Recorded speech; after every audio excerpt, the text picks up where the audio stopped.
242 کے علاوہ سندھ میں ایم کیو ایم اور نون لیگ میں کچھ سیٹوں پر اتفاق ہو گیا۔ مشترکہ ٹیم بنانے کا اعلان، سندھ میں حکومت بنانے کا دعویٰ بھی کر دیا۔ امین الحق کا کہنا تھا کہ الیکشن کے بعد ایم کیو ایم اور نون لیگ کی حکومت بنے گی، کچھ چیزوں کو اعلیٰ قیادت کی طرف لے کر جائیں گے۔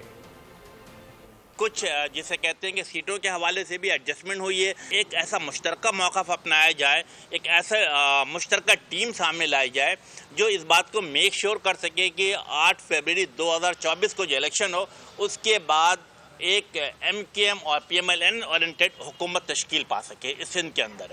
انشاءاللہ تعالیٰ ایم کے ایم پاکستان نے جو وعدہ کیا ہے کہ آنے والے جو وزیر اعظم ہوں گے وہ میاں نواز شریف صاحب ہوں گے اور ایم کیو ایم پاکستان ان کو وزیر اعظم کے لیے ووٹ دے گی۔ انتہائی دانش مندی کے ساتھ ایک ایک سیٹ کے اوپر جو جس کا حق بنتا تھا اس کے حساب سے جو ہے آج ہم نے اپنی سفارشات فائنل کر لی ہیں۔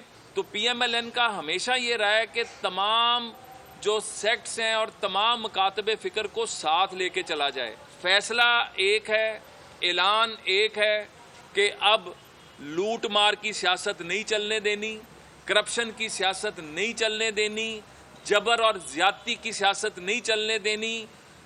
سندھ کے عوام اور پاکستان کے عوام کا جو حق ہے ان کو وہ حق دلانا ہے۔ سبسکرائب کریں اور بیل دبائیں تاکہ کوئی خبر رہ نہ جائے۔